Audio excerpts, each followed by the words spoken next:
Valamudan. Today we see about electromagnetic induction. It is in page number 59.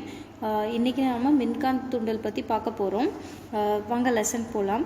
When it was shown by Oersted that magnetic field is produced around the conductor carrying current.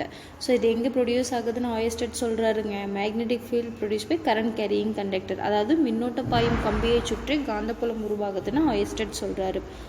The reversed effect was also attempted. இதோட தலைகீழ் விளைவும் செஞ்சு பார்க்குறாரு. சரிங்களா?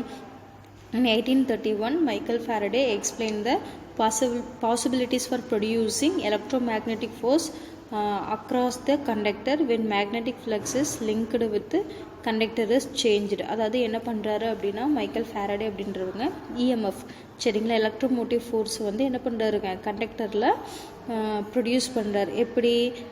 He will link the magnetic flux with conductor.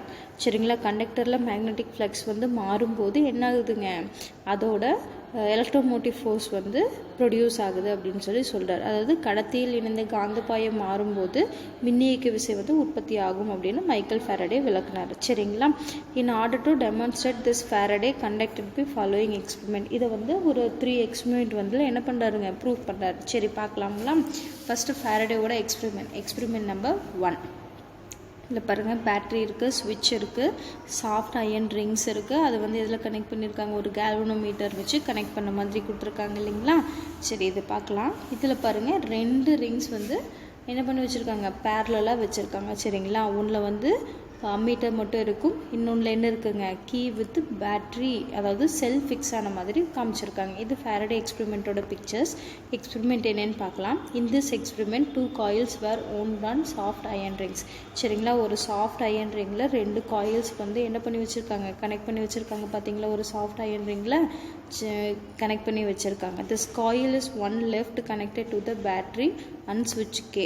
சரிங்களா? இந்த காயிலில் 1 வந்து எங்கே இருக்குதுங்க, பேட்டரியிலையும், இன்னொன்று வந்து ஸ்விட்சிலையும் கனெக்ட் பண்ணுற மாதிரி வச்சுருக்காங்க. ஓகேங்களா? ஒரு பார்ட் வந்து பேட்டரியில் கனெக்ட் ஆகிருக்கணும் அப்படின்னு சொல்லி வச்சுருக்காங்க. galvanometer is attached to the coil on the right. galvanometer காயிலுக்கு எந்த சைடு ஃபிக்ஸ் பண்ணியிருக்காங்க, ரைட் சைடு வந்து ஃபிக்ஸ் பண்ணியிருக்கு. சரிங்களா?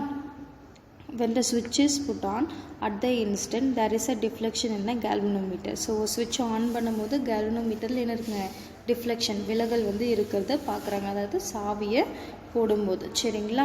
when the switch is put off, again the deflection, அதாவது ஸ்விட்ச் ஆஃப் பண்ணாலும் சரி ஆன் பண்ணாலும் சரி அங்கே என்ன இருக்குங்க, சம் டிஃப்ளெக்ஷன் வந்து நடக்குதுன்னு சொல்கிறாங்க. But in the opposite direction, அதாவது ஆன் பண்ணும்போது ஒரு டைரெக்ஷனில் இருக்கும், ஆஃப் பண்ணும்போது அதோட ஆப்போசிட் டைரெக்ஷனில் இருக்குது. அப்போ இங்கே என்ன ப்ரொடியூஸ் ஆகுதுன்னு சொல்கிறாங்க, கரண்ட் ஜெனரேஷன் வந்து ப்ரொடியூஸ் ஆகுது அப்படின்னு சொல்லி காமிக்கிறாங்க. சரிங்களா? இதில் பாருங்கள், ஒரு சாஃப்ட் அயன் காயில் ரிங் இருக்குங்களா, ஒரு ரிங்குக்கு அது வந்து என்ன பண்ணியிருக்காங்க, அயன் காப்பர் வயர்ஸ் வந்து ரொட்டேட் பண்ணியிருக்காங்க. இதோட ஒரு பார்ட் வந்து ஸ்விட்சில் கனெக்ட் பண்ணியிருக்காங்க, இன்னொரு பார்ட் வந்து galvanometer பேட்ரிஸோட கனெக்ட் பண்ணுறாங்க. இஃப் அ ஸ்விட்ச் இஸ் ஆன், அதாவது இந்த ஸ்விட்ச் வந்து இப்போ ஆன் பண்ணும்போது என்ன ஆகுதுங்க, this galvanometer shows some deflection, அது வந்து டிஃப்ளெக்ட் ஆகுது. இஃப் த ஸ்விட்ச் இஸ் கட் ஆஃப், அது வந்து இப்போ என்ன பண்ண போகிறாங்க, இப்போ வந்து ஆஃப் பண்ண போகிறாங்க. ஆஃப் பண்ணிட்டாங்கன்னா என்ன நடக்கும், இப்போ வந்து பேட்டரியோட டிஃப்ளெக்ஷன் ஆப்போசிட் டைரெக்ஷனில் காட்டும். அப்போது ஆன் பண்ணால் ஒரு டைரெக்ஷனில் காட்டுது, ஆஃப் பண்ணால் ஒரு டைரெக்ஷனில் காட்டும். ஆன் பண்ணால் இந்த டைரெக்ஷனில் காட்டும், ஆஃப் பண்ணிட்டாங்கன்னா என்ன டைரெக்ஷனில் காட்டுங்க, இதோட ஆப்போசிட் டைரெக்ஷனில் காட்டுது. ஸோ இதிலிருந்து அவங்க என்ன சொல்கிறாங்க, இந்த கரண்ட் வந்து ப்ரொடியூஸ் ஆகுது அப்படின்னு சொல்லி சொல்கிறாங்க. ஓகேங்களா? இதில் யாருக்காவது டவுட் இருக்கா? சரி, அடுத்து பாருங்கள். அடுத்த எக்ஸ்பெரிமெண்ட் வந்து எக்ஸ்பெரிமெண்ட் நம்பர் 2. சரிங்களா? சம் வோல்டேஜஸ் இருக்கக்கூடிய காயில் அண்டு மேக்னெட்ஸ் வச்சு மேக் பண்ணுறாங்க. Electromagnetic induction by moving magnet, அதாவது மேக்னெட்டை மூவ் பண்ணுறதுனால இருக்கக்கூடிய எலக்ட்ரோ மேக்னெட்டிக் இண்டக்ஷன், மின்காந்த தூண்டல் வந்து எப்படி ப்ரொடியூஸ் ஆகுது அப்படின்னு சொல்லி சொல்கிறாங்க. இன் திஸ் எக்ஸ்பெரிமெண்ட் கரண்ட், அதாவது அது வோல்டேஜ் அப்படின்னு சொல்கிறோம், மின்னோட்டத்தை வந்து என்னென்னு சொல்கிறோம், மின் அழுத்தம் சொல்கிறாங்க, is generated by moving the magnet in and out of the coil. So ஒரு மேக்னெட்டை மூவ் பண்ணுறோம், எங்கே இன் அண்ட் அவுட் மூவ் பண்ணும்போது இங்கே என்ன ப்ரொடியூஸ் ஆகுதுங்க, கரண்ட் வந்து ப்ரொடியூஸ் ஆகுதுன்னு சொல்கிறாங்க. ஒரு மேக்னெட்டை வந்து நம்ம என்ன பண்ணுறோம், இன் அண்ட் அவுட் வந்து மூவ் பண்ணும்போது நமக்கு என்ன ப்ரொடியூஸ் ஆகுது, கரண்ட் வந்து ப்ரொடியூஸ் ஆகுதுன்னு சொல்கிறாங்க. The generate the number of turns, the greater the number of turns the higher the voltage of current is generated. சரிங்களா, இங்கே சுற்றி இருக்கக்கூடிய காயில்ஸ் இருக்கக்கூடிய டர்ன்ஸ் வந்து இப்போ எப்படி இருக்குங்க, அதிகமாக இருந்துச்சுன்னா அமௌண்ட் ஆஃப் வோல்டேஜ் வந்து இன்க்ரீஸ் ஆகுது. இதே காயில்ஸோட டர்ன்ஸ் குறைவாக இருந்துச்சுன்னா வோல்டேஜ் வந்து என்ன ஆகுதுங்க, குறைவாக கிடைக்குது அப்படின்னு சொல்லி சொல்கிறாங்க. ஸோ இதெல்லாம் எதனால் கரண்ட் வந்து ப்ரொடியூஸ் பண்ணுறோம், பை யூஸிங் மூவிங் மேக்னெட்னால. ஓகேங்களா, இதில் யாருக்காவது சந்தேகம் இருக்கா? அடுத்த எக்ஸ்பெரிமெண்ட் என்ன அப்படின்னு பார்த்தீங்கன்னா, இப்போ இதில் மேக்னெட்ஸ் வந்து எப்படி இருக்குங்க, it's magnets is always in fixed position, this coil only moving up and downward direction. If the coil moving upward direction, the EMF is produced, electromotive force வந்து ப்ரொடியூஸ் ஆகுது. சரிங்களா, அதாவது இந்த காந்தப்புலத்தை வைக்கப்பட்ட மின்சுற்றில் தான் மின்னியக்கு விசை வந்து உருவாக்குறோம். சரிங்களா, இது வந்து ஒரு மின்காந்த வேறுபாட்டை கொடுக்கும். இது எப்படி, இந்த கம்பிச்சுருளில் வெளியேயும் உள்ளேயும் தள்ளும் போது தான் என்ன ஆகுதுங்க, நமக்கு இந்த காந்தப்புல வரிகளில் வந்து மின்னோட்டமானது தூண்டப்படுது அப்படின்னு சொல்லி சொல்கிறாங்க. அதுதான் நம்ம என்னென்னு சொல்கிறோம், இன்டியூஸ்டு கரண்ட். சரிங்களா, தூண்டப்பட்ட மின்னோட்டம் அப்படின்னு சொல்லி சொல்கிறோம். இதெல்லாம் என்ன அப்படின்னு பார்த்தீங்கன்னா மேக்னெட்டிக் லைன்ஸ். சரிங்களா, இதை பாருங்கள். In this experiment the magnet is stationary. So magnet வந்து எப்படி இருக்குது, நிலையாக ஸ்டேஷ்னரியாக இருக்குது. But the coil is moved in and out of a magnetic field. So coil மட்டும்தான் என்ன ஆகுதுங்க, in and out வந்து மூவ் பண்ணும். சரிங்களா, indicates by the magnetic line of force. இது வந்து எதுலேருந்து தெரிஞ்சுக்கலாம், மேக்னெட்டிக் லைன் ஆஃப் ஃபோர்ஸ்லேருந்து, இந்த லைன் ஆஃப் ஃபோர்ஸ்லேருந்து தெரிஞ்சுக்கலாம் அப்படின்னு சொல்லி சொல்கிறாங்க. சரிங்களா, ஹியர் ஆல்சோ கரண்ட் இன்டியூஸ்டு, இங்கேயும் என்ன ஆகுதுங்க, கரண்ட் வந்து ப்ரொடியூஸ் ஆகுதுன்னு சொல்கிறாங்க. ஆல் தீஸ் அப்சர்வேஷன்ஸ், இந்த எல்லா சோதனைகளிலுமே ஃபாரடே என்ன பண்ணுறாரு, to conclude that whenever there is a change in magnetic flux, காந்தப்புலம் மாறும்போது மேக்னெட்டிக் ஃப்ளக்ஸை சேஞ்ச் இருந்துச்சுன்னா it links with closed circuit and EMF is produced இருக்கும். அதாவது ஒரு மூடப்பட்ட மின்சுற்றில் இருக்கும்போது அங்கே என்ன ஆகுதுங்க, எலக்ட்ரோமோட்டிவ் ஃபோர்ஸ் தூண்டப்பட்ட மின்னோட்டம் வந்து உருவாகுதுன்னு சொல்கிறாரு. The amount of EMF induced varies directly in the rate of at the which of flux is changed. காந்த புலம் மாறும்போது, காந்த பாயம் மாறும்போது அதில் தூண்டப்பட்ட மின்னோட்டத்தின் அளவும் கண்டிப்பாக மாறும். சரிங்களா, when the EMF is changed, that is directly to the rate of change of flux.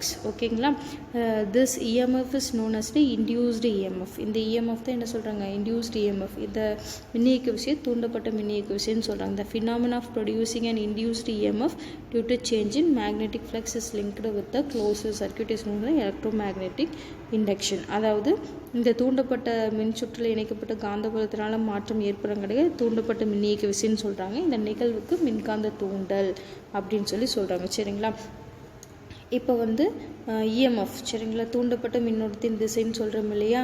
So direction of induced current was given by Lenz law. The induced current of a coil in such direction, it is to oppose the change that causes it. சரிங்களா, அதாவது என்ன சொல்கிறாங்கன்னா, ஒரு கம்பிச்சுருளில் தூண்டப்பட்ட மின்னோட்டமானது அது உருவாக காரணமாக இருந்தால் காந்தப்பாயத்தை எதிர்க்கும் அப்படின்னு சொல்லி சொல்கிறாங்க. சரிங்களா, when the EMF is produced by a coil, it is oppose the magnetic flux of a coil அப்படின்னு சொல்லி சொல்கிறாரு. சரிங்களா, இதை சொன்னவர் யார் அப்படின்னு பார்த்தீங்கன்னா லென்ஸ். சரிங்களா, ஸோ இதிலிருந்து தான் என்ன பண்ணுறாங்க, ஒரு தூண்டப்பட்ட மின்னோட்டத்தோட திசையை ஃப்ளமிங்கோட இடது கை விதியிலேருந்து தெரிஞ்சுக்கிறாங்க. So the magnetic flux or induced current is given by the another rule of Fleming right hand rule. Now we see about the Fleming right hand rule. Fleming formulate right hand rule to find out the direction of flow of current when conductor is placed in a changing magnetic field, and is formulated left hand rule to find out the direction of force in the current carrying conductor placed in a magnetic field. So already நம்ம என்ன பார்த்துருக்கோம் அப்படின்னா, இந்த right hand ரூலில் என்ன பார்க்க போகிறோம்னா, find the direction of flow of current. சரிங்களா, flow of கரண்ட்டோட டைரக்ஷன் தான் நம்ம இங்கே பார்க்க போகிறோம். ஸோ ஆல்ரெடி நம்ம என்ன பார்த்துருக்கோன்னா, லெஃப்ட் ஹேண்ட் ரூலில் டைரக்ஷன் ஆஃப் ஃபோர்ஸ் பற்றி பார்த்துருக்கோம். சரிங்களா, தூண்டப்பட்ட மின்னோட்டத்தின் திசை அப்படின்றத நம்ம பார்த்துருக்கோம். டைரக்ஷன் ஆஃப் ஃபோர்ஸ் அப்படின்றத ஃப்ளமிங்கோட இடது கை விதியில் பார்த்துருக்கோம். வலது கை விதியில் என்ன பார்க்க போகிறோம், இங்கே நம்ம direction of flow of current அப்படின்றது தான் இங்கே பார்க்க போகிறோம். சரிங்களா, பார்க்கலாமா. Stretch the thumb finger, forefinger, middle finger in your right hand mutually perpendicular to each other. சரிங்களா, உங்களோட வலது கையில் இருக்கக்கூடிய பெருவிரல், சுட்டு விரல் நடுவிரல் எல்லாமே நீல வாக்கில் ஒன்றுக்கு ஒன்று செங்குத்தாக இருக்கிற மாதிரி வச்சுக்கிறீங்க. If the forefinger indicates direction of magnetic field, அதாவது உங்களோட சுட்டு விரல் இருக்கு இல்லையா, ஃபோர் ஃபிங்கர், இது வந்து காந்தப்புலத்தின் திசையை குறிக்குது. சரிங்களா, காந்தப்புலத்தின் திசை அப்படின்றது நம்ம என்ன சொல்கிறோம், direction of magnetic field, direction of magnetic ஃபீல்டை வந்து குறிக்குது அப்படின்னு சொல்கிறாங்க. அந்த thumb finger indicates direction of motion. Thumb finger என்ன சொல்கிறாங்க இங்கேயும் டைரக்ஷன் ஆஃப் மோஷன் தான் சொல்கிறாங்க. அந்த middle finger shows direction of induced current, அதாவது தூண்டப்பட்ட மின்னோட்டத்தின் திசையை குறிக்குது அப்படின்னு சொல்லி ஃப்ளமிங்கோட ரைட் ஹேண்ட் ரூல் சொல்கிறாங்க. It is call generator rule, அதாவது இது என்னன்னு சொல்கிறோம், மின்னியற்ற விதி அப்படின்னு சொல்கிறோம். இதை இடது கை விதியில் என்னன்னு சொல்லியிருப்போம், உங்களோட பெருவிரல், ஆள்காட்டி விரல், நடுவிரல் ஒன்றுக்கொன்றும் செங்குத்தாக இருக்கும்போது பெருவிரல் அப்படின்றது டைரக்ஷன் ஆஃப் மோஷன், அதாவது தூண்டப்பட்ட மின்னோட்டத்தின் திசையையும், பெருவிரல் என்பது கடத்தி நகரும் திசையும், நடுவிரல் என்பது காந்தப்புலத்தின் திசையையும்,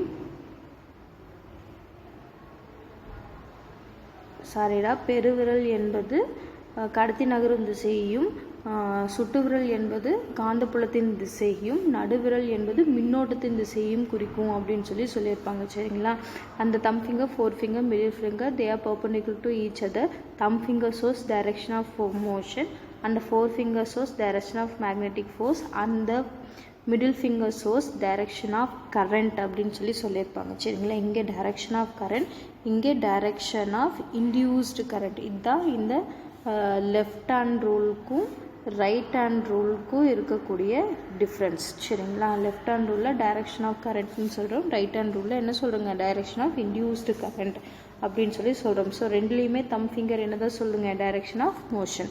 ரெண்டுலேயுமே ஃபோர் ஃபிங்கர் என்ன தான் சொல்கிறாங்க, டைரக்ஷன் ஆஃப் மேக்னெட்டிக் ஃபோர்ஸ். சரிங்களா, இதுலேருந்து யாருக்காவது சந்தேகம் இருக்கா? ஓகே, அடுத்து நாம் என்ன பார்க்க போகிறோம் அப்படின்னு பார்த்தீங்கன்னா,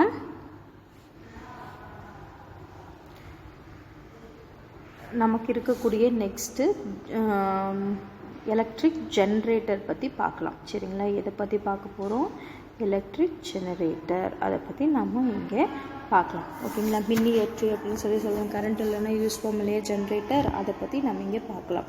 and alternate current generator shown என்ன ஃபிகர். சரிங்களா, ஒரு மாறுதிசை மின்னோட்ட மின்னியற்றி இங்கே பிக்சரில் கொடுத்துருக்காங்க, பார்க்கலாம். It consist of a rotating rectangular coil ABCD. சரிங்களா, ஏபிசிடி அப்படின்ற என்ன பண்ணுறது, என்ன சொல்கிறோம், நம்ம செவ்வக வடிவ கம்பிச்சுருள் வந்து இதில் இருக்குது அப்படின்னு சொல்கிறோம். Armature placed between two poles of permanent magnet. எங்கே இருக்குதுங்களாம்மா, இரண்டு நிலையான காந்தங்கள், ஒரு நிலையான காந்தத்தோட இரண்டு துருவங்களுக்கு இடையில இருக்குதுன்னு சொல்கிறாங்க. So it is placed in between two poles of a magnet அப்படின்னு சொல்கிறாங்க. So two ends of this coil are connected with the two slip rings. So இந்த காயிலோட ரெண்டு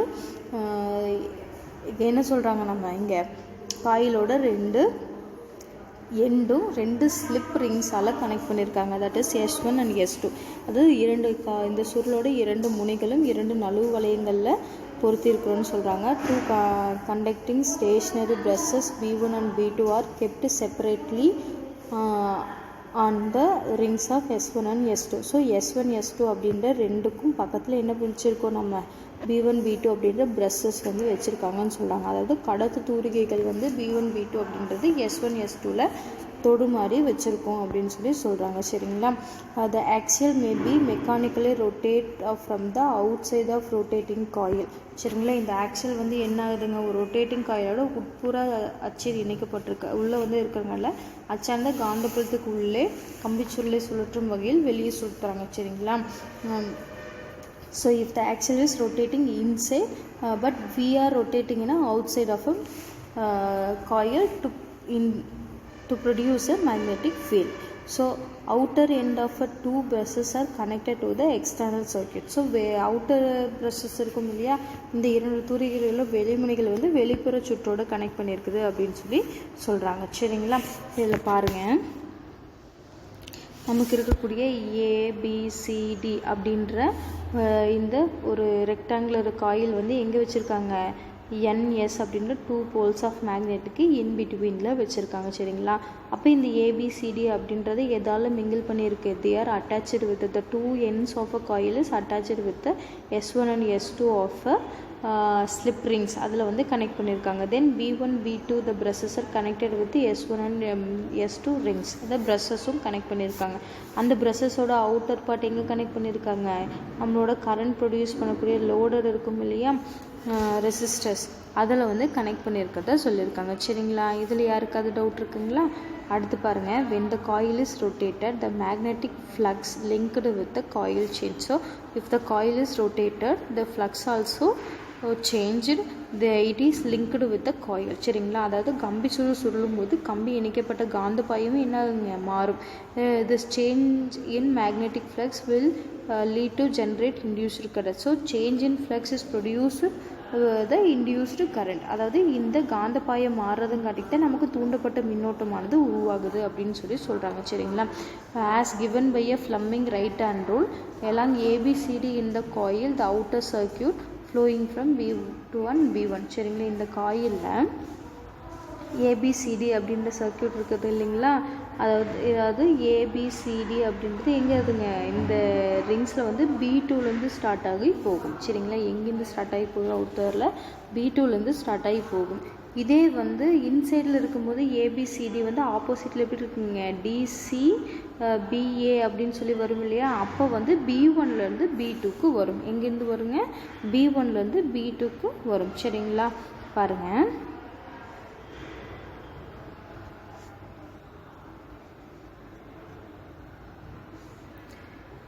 so Fleming right hand rule along ABCD in the coil and the outer circuit it flowing from B2 to B1 சரிங்களா. வெளிப்புற சுற்று வந்து எங்கேருந்து போங்க, ABCD வழியாக வெளிப்புற வட்டத்தில் B2லேருந்து B1 நோக்கி பாயும் தூண்டப்பட்ட மின்னோட்டத்தின் திசை.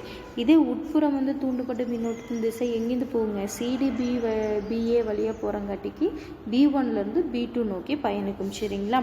அதாவது during the second half rotation the direction of current flowing from CDBA in the coil of our coil and the outer circuit of flowing from B1 to B2. As the rotational coil continues, induced current in the external circuit is change in the direction with every half rotation சரிங்களா.